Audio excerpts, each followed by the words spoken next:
Hello friends, आप सबको फिर से स्वागत है मेरे चैनल जॉब पॉइंट में। अगर आप 10वीं 12वीं आईटीआई डिप्लोमा या ग्रेजुएट होल्डर हैं और सरकारी नौकरी की तलाश में हैं, तो आपके लिए एक शानदार मौका आया हुआ है। एनआईटी जमशेदपुर की तरफ से कई नॉन टीचिंग पदों के ऊपर बम्पर भर्ती निकाली गई है, जिसमें technician, junior assistant, office assistant से लेकर के टेक्निकल असिस्टेंट तक हर लेवल के लिए उम्मीदवारों के लिए सुनहरा अवसर है। और सबसे अच्छी बात यह है कि कई पदों के ऊपर आईटीआई और 10+2 साइंस वाले कैंडिडेट भी अप्लाई कर सकते हैं। तो ये वीडियो को ध्यान से देखिए और अंत तक जरूर देखिए, क्योंकि इस वीडियो में मैं आपको इस एडवर्टाइजमेंट के बारे में पूरी जानकारी देने वाला हूं। अगर आपको मेरा वीडियो अच्छा लगे तो चैनल को लाइक, शेयर एंड सब्सक्राइब करना और अपने दोस्तों के साथ भी शेयर करना। तो देखिए, इसका जो नोटिफिकेशन डेट है वो 17 जून 2025 को रिलीज किया गया है और आपकी एडवर्टाइजमेंट नंबर यहाँ पर दिया गया है। Scientific officer, assistant librarian, student activity and sports officer, assistant register, technical assistant, junior engineer, library and information assistant, superintendent, pharmacist, senior assistant, senior technician and junior assistant with junior technician. तो इतनी सारे पदों के ऊपर जो है vacancy release किया गया है एनआईटी जमशेदपुर की तरफ से। तो चलिए देखते हैं आपका एजुकेशनल क्वालिफिकेशन और आपका लेवल अप पे क्या रहने वाला है और आपको कितने एग्जामिनेशन फी देना पड़ेगा। देखिए, पहले आता है ग्रुप ए की पोस्ट, जिसमें आपका जो एप्लीकेशन फी है यूआर, ओबीसी और ईडब्ल्यूएस कैंडिडेट के लिए 2000 रहने वाला है, जिसमें आपका साइंटिफिक ऑफिसर इसमें एक पोस्ट है। बेसिक पे आपका 1,44,200 रहने वाला है। स्टूडेंट स्पोर्ट्स एक्टिविटी के लिए एक ही पोस्ट निकाला गया है जो कि लेवल 10 रहने वाला है। फिर उसके बाद आता है असिस्टेंट लाइब्रेरियन, जिसमें एक पोस्ट है और आपका लेवल 10 रहने वाला है। और असिस्टेंट रजिस्टर के लिए 3 पोस्ट निकाले गए हैं जो कि लेवल 10 और आपकी बेसिक पे 56,100 रहने वाले हैं। नेक्स्ट अभी हम बात करेंगे ग्रुप बी के पोस्ट के बारे में, जिसमें टेक्निकल असिस्टेंट की पदों की रिक्रूटमेंट आया हुआ है। इसमें टोटल 5 पोस्ट निकाले गए हैं। पहले आता है टेक्निकल असिस्टेंट कंप्यूटर इंजीनियरिंग, जिसमें 2 पोस्ट है, एक यूआर के लिए, एक ईडब्ल्यूएस के लिए। फिर उसके बाद आता है टेक्निकल असिस्टेंट इलेक्ट्रिकल, जिसमें एक पोस्ट निकाला गया है। उसके बाद आता है सिविल इंजीनियरिंग, इसमें भी एक पोस्ट निकाला गया है। नेक्स्ट आता है मैकेनिकल इंजीनियरिंग, जिसमें एक पोस्ट निकाले गए हैं और ये सभी पोस्ट आपके लेवल 6 रहने वाला है। और आपका जो बेसिक सैलरी है वो 35,400 रहने वाला है और आपका एप्लीकेशन फी 1000 रहने वाले हैं। नेक्स्ट है जूनियर इंजीनियर सिविल के लिए एक पोस्ट निकाला गया है और लाइब्रेरी एंड इंफॉर्मेशन असिस्टेंट के लिए भी सेम एक पोस्ट निकाला गया है। और ये दोनों यूआर वाले कैंडिडेट के लिए रखा गया है, जहां पर आपका जो लेवल पे रहने वाला है वो लेवल 6 यानी कि 35,400 बेसिक पे के साथ साथ आपको एप्लीकेशन फी 1000 पे करना पड़ेगा। ग्रुप सी के पदों के बारे में, जिसमें सुपरिंटेंडेंट है, जिसमें 3 पोस्ट निकाला गया है, 2 यूआर के लिए, एक एससी के लिए। सेम लेवल 6 आपका बेसिक 35,400 रहने वाला है, जिसमें आपका एप्लीकेशन फी 1000 है। Pharmacist, senior assistant and junior assistant के लिए 2 और 5 पदों के लिए वैकेंसी रिलीज किया गया है। सीनियर असिस्टेंट के लिए लेवल 4 रहने वाला है और जूनियर असिस्टेंट के लिए लेवल 3 रहने वाला है। सीनियर असिस्टेंट में आपका 25,500 और जूनियर असिस्टेंट में आपका 21,700 रुपए। और यहाँ पर जो एप्लीकेशन फी रखा गया है फार्मासिस्ट, सीनियर असिस्टेंट और जूनियर असिस्टेंट के लिए 500 रखा गया है। फिर उसके बाद आता है टेक्नीशियन, यहाँ पर total 7 number of vacancy release किया गया है, जहां पर आपका कंप्यूटर साइंस एंड इंजीनियरिंग के लिए 2 वैकेंसी रिलीज किया गया है। इलेक्ट्रॉनिक्स एंड कम्युनिकेशन इंजीनियरिंग के लिए 1 वैकेंसी रिलीज किया गया है। सिविल इंजीनियरिंग के डिपार्टमेंट से 2 वैकेंसी रिलीज किया गया है। प्रोडक्शन एंड इंडस्ट्रियल इंजीनियरिंग के लिए 1 वैकेंसी रिलीज किया गया है। मैकेनिकल इंजीनियरिंग के लिए भी सेम एक ही पोस्ट निकाला गया है, जो कि आपका लेवल 3 रहने वाला है और आपका बेसिक पे 21,700 रुपए के साथ साथ आपको एप्लीकेशन फी 500 पे करना पड़ेगा। नेक्स्ट आता है आपका सीनियर टेक्नीशियन, इसमें भी 2 वैकेंसी रिलीज किया गया है, जो कि इलेक्ट्रिकल इंजीनियरिंग से एक पोस्ट है और senior technician electronics and communication engineering से एक पोस्ट निकाला गया है, जहां पर आपका जो लेवल रहने वाला है लेवल 4 25,500 बेसिक पे के साथ साथ आपको 500 रुपीज एप्लीकेशन फी देना पड़ेगा।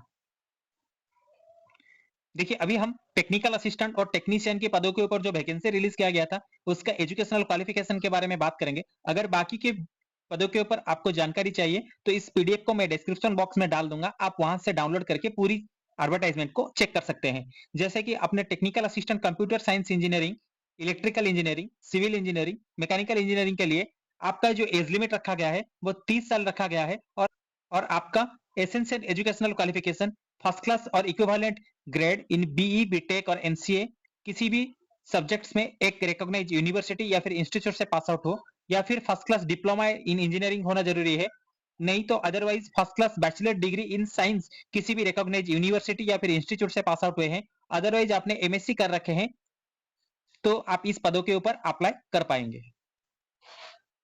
जिसमें आपका कंप्यूटर साइंस इंजीनियरिंग होना जरूरी है। ई मतलब electrical engineering, civil engineering, mechanical engineering, इन्हीं ब्रांचेस के ऊपर आप ऊपर टेक्निकल असिस्टेंट के पदों के ऊपर जो वैकेंसी है उसके लिए आवेदन कर सकते हैं। जूनियर इंजीनियर सिविल के लिए जो पोस्ट है उसमें अपर एज लिमिट 30 साल रखा गया है और इसमें एसेंशियल क्वालिफिकेशन में आपका first class BE BTech in civil engineering किसी भी रिकॉग्नाइज यूनिवर्सिटी या फिर इंस्टीट्यूट से, अदरवाइज अगर आपके पास first class diploma in civil engineering का सर्टिफिकेट है तो भी आप इस पोस्ट के लिए आवेदन कर पाओगे।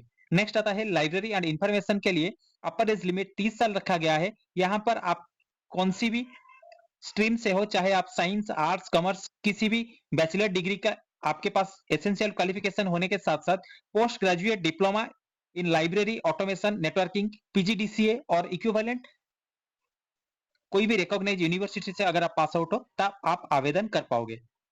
सीनियर असिस्टेंट के लिए आपका जो एज लिमिट है वो 33 इयर्स रखा गया है और यहाँ पर एसेंशियल एजुकेशनल क्वालिफिकेशन में 10+2 पास आउट किसी भी रिकॉग्नाइज बोर्ड या फिर यूनिवर्सिटी से हो, आप इस पोस्ट के लिए आवेदन कर पाओगे। जहां पर आपका जो टाइपिंग स्पीड है वो 35 वर्ड पर मिनट होना जरूरी है, जो कि इंग्लिश में। फिर उसके बाद आता है जूनियर असिस्टेंट, यहाँ पर 27 साल एज लिमिट रखा गया है, जहां पर सेम 10+2 पास आउट कोई भी रिकॉग्नाइज यूनिवर्सिटी या फिर इंस्टीट्यूट से मिनिमम टाइपिंग स्पीड आपका 35 वर्ड पर मिनट होना जरूरी है। नेक्स्ट आता है टेक्नीशियन के पदों के ऊपर जो वैकेंसी रिलीज किया गया था, computer science, electronics communication engineering, civil engineering, production and industrial engineering और मैकेनिकल इंजीनियरिंग, इन सब के लिए एज लिमिट 27 साल रखा गया है। एसेंशियल क्वालिफिकेशन में कोई भी सीनियर सेकेंडरी यानी कि 10+2 विथ साइंस कम से कम 65% मार्क होना जरूरी है। अदरवाइज किसी के पास 10+2 में 50% नंबर है और उसने आईटीआई कोर्स कर रखा है 1 ईयर और 2 ईयर वाला किसी भी अप्रोप्रिएट ट्रेड में, मतलब आपका सिविल, इलेक्ट्रिकल, इलेक्ट्रॉनिक्स, मैकेनिकल, तो इन सब चीजों से अगर आपने कर रखे हैं तो आप इस पोस्ट के लिए आवेदन कर सकते हैं। अदरवाइज अगर आपका 10th है, कम से कम 60% नंबर है और ITI certificate 2 year duration in appropriate trade है तो आप इस पोस्ट के लिए आवेदन कर पाओगे। अदरवाइज किसी के पास अगर डिप्लोमा है तो वो लोग भी इस पोस्ट के लिए आवेदन कर सकते हैं, जैसे computer science, electronics, communication engineering, civil engineering, production और इंडस्ट्रियल इंजीनियरिंग और मैकेनिकल इंजीनियरिंग। इन्हीं ब्रांचेस के रिलेटेड किसी भी ट्रेड से अगर कोई भी आईटी वाला कैंडिडेट है तो वो इस पोस्ट के लिए आवेदन कर पाएगा। सीनियर टेक्नीशियन में आपका 33 इयर्स रखा गया है एज लिमिट, जहां पर सेम कोई भी 10+2 कैंडिडेट साइंस में 60% नंबर है वो इस पोस्ट के लिए आवेदन कर पाएगा। 10+2 में 50% है और आईटीआई कोर्स कर रखे हैं वो भी इस पोस्ट के लिए आवेदन कर पाएगा। 10th में 60% नंबर है, आईटीआई 2 ईयर वाला कोई भी अप्रोप्रिएट ट्रेड है तो भी अप्लाई कर पाएंगे। डिप्लोमा इन इंजीनियरिंग कर रखे हैं इन्हीं सब्जेक्ट के ऊपर तो भी आप इस पोस्ट के लिए आवेदन कर पाओगे। नेक्स्ट आता है आपका अप्लाई ऑनलाइन का जो प्रोसेस है, वो यहाँ पर आपको एक लिंक दिया गया है, इस लिंक के ऊपर क्लिक करके ही आप इस पोस्ट के लिए आवेदन कर सकते हो, जहां पर इसका जो लास्ट डेट है 11 जुलाई 2025 रखा गया है। तो इसीलिए कोई भी इंटरेस्टेड कैंडिडेट है इस फॉर्म को आवेदन करना चाहते हैं तो इस लिंक के ऊपर क्लिक करके आप अप्लाई कर सकते हैं। इसका जो लिंक है वो भी मैं डिस्क्रिप्शन बॉक्स में डाल दूंगा, आप वहां से विजिट करके इस पोस्ट को आवेदन कर सकते हो। तो दोस्तों यही था एनआईटी जमशेदपुर के तरफ से आया हुआ नॉन टीचिंग पदों के ऊपर जो वैकेंसी उसके बारे में डिटेल इंफॉर्मेशन।